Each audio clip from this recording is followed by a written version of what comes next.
Hello students, welcome to step up academy. My name is doctor Rahul और आज हम बात करेंगे ह्यूमन हेल्थ एंड डिसीज़ से रिलेटेड कुछ इंपॉर्टेंट टर्म्स के बारे में। जब हम डिसीज़ की बात करते हैं तो डिसीज़ का टाइम से कुछ रिलेशनशिप होता है और मेडिकल की भाषा में वो जो रिलेशनशिप है उसको हम कुछ टर्म से डिफाइन करते हैं। तो उन्हीं सारे टर्म्स की आज हम बात करने वाले हैं। अगर आप 12th के स्टूडेंट हैं तो वो ये वीडियो आपको देखना है क्योंकि एग्जाम पॉइंट ऑफ व्यू से बहुत इंपॉर्टेंट है, पर एज अ ह्यूमन भी आपको पता होना चाहिए कि इन टर्म्स का मीनिंग क्या है। तो देखो, इस स्क्रीन पर आपको ये सारे टर्म्स दिख रहे हैं जिनके बारे में आज अभी हम डिटेल डिस्कशन करने वाले हैं। जैसे ये एक टर्म है जिसको बोला जाता है लेटेंट पीरियड। हर डिसीज़ का लेटेंट पीरियड वेरी करता है, मतलब अपने आप में एक मैं बोल सकता हूँ कि एक यूनिक फीचर होता है डिसीज़ का। एक टर्म होता है जिसको बोलते हैं इन्फेक्शियस पीरियड, ये क्या होता है इसकी बात करेंगे। इंक्यूबेशन पीरियड, ये क्या होता है इसकी बात करेंगे। क्लिनिकल पीरियड, ये क्या होता है इसकी बात करेंगे। और एक और होता है सब क्लिनिकल इन्फेक्शियस पीरियड, ये क्या है इसकी भी बात हम करने जा रहे हैं। तो सबसे पहले तो देखो, आप लोगों को पता होगा कि भाई एक टर्म है जिसको बोला जाता है इन्फेक्शन। इसके बारे में तो सब लोग जानते हैं। इन्फेक्शन क्या होता है? किसी पैथोजन का ह्यूमन बॉडी के अंदर इंटर होना क्या कहलाता है? इन्फेक्शन। अब पैथोजन क्या होते हैं? ऐसे माइक्रो ऑर्गेनिज्म जो डिसीज कॉज करते हैं उसको हम बोलते हैं पैथोजन। तो पैथोजन बॉडी के अंदर इंटर किया तो उसको कह दिया इन्फेक्शन। हर चीज़ का एक टारगेट होता है। जैसे तुम लोग अगर ये 12th बायोलॉजी का लेक्चर मेरा देख रहे हो तो मुझे लगता है आप लोगों का टारगेट नीट होगा। तो ऐसे ही इस पैथोजन का भी टारगेट है आपकी बॉडी के अंदर डिसीज कॉज करना। तो ये जो डिसीज कॉज करेगा तो ऑब्वियसली बात है, आपको पता कैसे चलेगा इसने डिसीज की? वो सिम्टम के थ्रू पता चलेगा। सिम्टम जैसे मैंने कहा, कोई भी डिसीज ले लो कि आपको कोरोना का इन्फेक्शन हो गया। कोरोना का इन्फेक्शन होने का मतलब क्या है? कोरोना का वायरस आपकी बॉडी में इंटर कर गया। फिर मैंने कहा कि आपको कोविड हो गया या डिसीज हो गई, उसका मतलब क्या है कि उसके सिम्टम आने लग गए। सिम्टम, आपको सांस लेने में प्रॉब्लम आ गई, आपको फीवर होने लग गया, आपको थकान होने लग गई, आपको कफ कोल्ड होने लग गया। तो ये सारे क्या हैं? इस डिसीज के सिम्टम हैं। तो कहने का मतलब ये है कि कोई भी पैथोजन जो बॉडी के अंदर एंटर करेगा उसको हमने इन्फेक्शन बोल दिया और उसके बाद वो डिसीज कॉज करेगा, मतलब हमारे पास सिम्टम आएंगे जो भी हो उस डिसीज के। ये डिसीज टू डिसीज वेरी करता है। इतनी सी बात समझ में आ गई। अब इस पूरे पीरियड को हमने जनरली दो पार्ट में डिवाइड किया इस सिम्टम के बेसिस पे। एक पार्ट वो है जिसको हमने बोला कि जहां पैथोजन इंटर किया और जहां तक सिम्टम नहीं आए उस पीरियड को हम बोलते हैं इंक्यूबेशन पीरियड। तो इंक्यूबेशन पीरियड क्या होता है? पैथोजन का इंटर होने से लेके पहला सिम्टम आने तक का पीरियड जो है, टाइम पीरियड जो है, वो इंक्यूबेशन पीरियड होता है। तो इतनी बात क्लियर। अब जब कोई पैथोजन अपना इंक्यूबेशन पीरियड कंप्लीट कर लेगा उसके बाद सिम्टम आना स्टार्ट हो जाएंगे। तो जब सिम्टम आना स्टार्ट हो गए तो उसको हमने बोल दिया क्लिनिकल पीरियड। तो सिंपली तो इस पूरे पीरियड को हमने दो ही पार्ट में डिवाइड किया, एक इंक्यूबेशन पीरियड, एक क्लिनिकल पीरियड। इंक्यूबेशन पीरियड वो है जहां पर पैथोजन बॉडी के अंदर एंटर है पर सिम्टम नहीं आ रहे हैं, और क्लिनिकल पीरियड वो है जहां पैथोजन है और सिम्टम आ रहे हैं। बस इतनी सी बात समझना है। लेकिन इस इंक्यूबेशन पीरियड को फर्दर हमने दो पार्ट में डिवाइड कर दिया।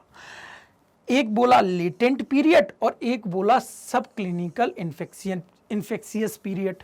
मतलब सब क्लिनिकल और लेटेंट अगर मैं कहूं तो इंक्यूबेशन की ही दो पार्ट है। तो इंक्यूबेशन क्या था? पैथोजन इंटर किया और सिम्टम आने तक का पीरियड, पहला सिम्टम जो आया उसके पीरियड को इंक्यूबेशन किया। अब इस पीरियड को हमने दो पार्ट में डिवाइड कर दिया, एक लेटेंट पीरियड, एक सब क्लिनिकल इन्फेक्शियस पीरियड। तो लेटेंट पीरियड और सब क्लिनिकल इन्फेक्शियस पीरियड को जो डिवाइड किया वो किया जो पैथोजन बॉडी के अंदर इंटर हुआ है वो एक्टिव है या इनएक्टिव है। अगर पैथोजन इनएक्टिव है तो उसको बोल दिया latent period. Pathogen active form में है तो उसको बोल दिया सब क्लिनिकल इन्फेक्शियस। इतनी सी बात क्लियर है। तो कहने का मतलब इंक्यूबेशन पीरियड को हम इस तरीके से भी बोल सकते हैं कि latent period plus sub clinical infectious period equal to incubation period. ठीक है। अब जब ये दोनों पीरियड हो गए, उसके बाद एक और पीरियड होता है जिसको तुम बोल रहे हो इन्फेक्शियस पीरियड। तो इन्फेक्शियस पीरियड क्या होता है कि वो पीरियड जिसमें पैथोजन एक्टिव फॉर्म में है। अब भाई यहां पर देखो, जैसे लेटेंट पीरियड खत्म हुआ वैसे ही पैथोजन एक्टिव हो गया। तो इस पॉइंट पे हुआ, और एक्टिव होते ही पूरे पीरियड को, चाहे उसमें क्लिनिकल और एक्टिव वो वाला पार्ट, सब क्लिनिकल और सब क्लिनिकल दोनों को मिला के बोल दिया इन्फेक्शियस। इन्फेक्शियस मतलब इस पीरियड में पैथोजन जो है वो एक्टिव फॉर्म में आ गया। तो फिर से एक बार सिंपली भाषा में समझते हैं और एक छोटा सा एग्जाम्पल देके मैं आपको समझा दूंगा इस चीज को, सारी बातें अभी क्लियर हो जाएंगी। पैथोजन बॉडी के अंदर इंटर किया मतलब इन्फेक्शन हो गया। पैथोजन बॉडी के अंदर जितने पीरियड तक इनएक्टिव रहा लेटेंट पीरियड कहलाया। उसके बाद पैथोजन बॉडी के अंदर एक्टिव हुआ लेकिन सिम्टम नहीं आए। इधर इनएक्टिव था, इधर भी सिम्टम नहीं थे, यहां भी एक्टिव हुआ लेकिन सिम्टम नहीं आए, इसको बोल दिया सब क्लिनिकल इन्फेक्शन पीरियड। और लेटेंट पीरियड और सब क्लिनिकल इन्फेक्शियस पीरियड, इन दोनों पीरियड में पहले में जो लेटेंट है उसमें इनएक्टिव रहा, सब क्लिनिकल में एक्टिव हो गया लेकिन सिम्टम अभी तक नहीं आया, इसलिए दोनों को मिला के बोल दिया इंक्यूबेशन पीरियड। और इंक्यूबेशन पीरियड को डिफाइन कर दिया वो पीरियड जहां पर पैथोजन बॉडी के अंदर तो है लेकिन सिम्टम नहीं आए हैं। और जब सिम्टम आना स्टार्ट हो गए तो उसको बोल दिया क्लिनिकल पीरियड। और वो पीरियड जिसमें पैथोजन बॉडी के अंदर एक्टिव रहा उसको बोल दिया इन्फेक्शियस पीरियड। बस इतनी सी बात है। ये सारे टर्म आपके यूज होने वाले हैं, डेली की लाइफस्टाइल में भी कई बार यूज होते हैं, साथ में एग्जाम में तो आने ही वाले हैं। अब एक एग्जांपल से समझते हैं यार, अगर अभी भी समझ में नहीं आया। तुम लोग अगर इस चैप्टर को इस वीडियो को देख रहे हो या 12th का ह्यूमन हेल्थ एंड चैप्टर पढ़ रहे हो तो बायोलॉजी स्ट्रीम से होगे, और अल्टीमेटली तुम्हारा टारगेट होगा नीट में सिलेक्ट होना ही तो टारगेट होगा। तो भाई अगर तुम किसी दूसरे गांव से आते हो या किसी दूसरे शहर से आते हो भोपाल में तैयारी करने, तो जब तुम आए, सपोज दैट मान लो कि तुम एक पैथोजन हो जिसका टारगेट क्या है, नीट सिलेक्ट करना। ऐसे यहां जो पैथोजन एंटर किया उसका टारगेट क्या है, सिम्टम करना यानी डिसीज कॉज करना। तो जब तुम उस भोपाल से इस शहर में आए, मान लो ट्रेन से उतरे, तो क्या आते ही तुमने पढ़ाई स्टार्ट कर दी? नहीं की ना। पहले आते ही तुम भोपाल शहर में आए और तुमने सबसे पहले सर्च किया कि भैया ये कोचिंग अच्छी कहाँ है, कोचिंग के नियर बाई रहने कहाँ मिलेगा। तो इस पीरियड में आपने स्टडी तो स्टार्ट नहीं की ना, मतलब आप इनएक्टिव हैं। और जैसे ही आपको अच्छी कोचिंग, अच्छा रूम मिल गया, आपने स्टडी स्टार्ट कर दी। पर रिजल्ट तुरंत आया क्या? नहीं आया। लेकिन आप एक्टिव थे, लेकिन रिजल्ट तो अभी भी नहीं आया। रिजल्ट कब आएगा? जब नीट का पूरी साल भर तैयारी करेंगे, नीट का पेपर देंगे और उसका रिजल्ट आएगा, तब पता चलेगा कि हमारा जो हमने टारगेट किया था वो मिला कि नहीं मिला।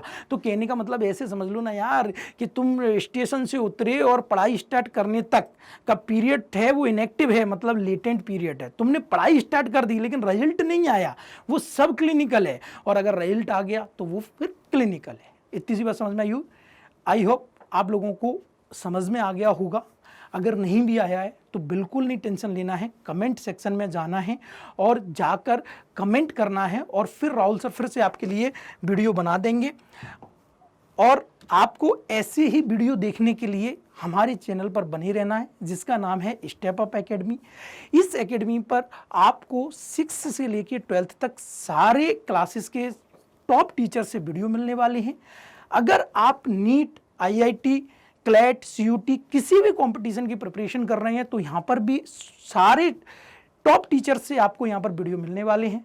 तो आई होप आपको ये सारी चीज़ें समझ में आई होंगी। Thank you very much.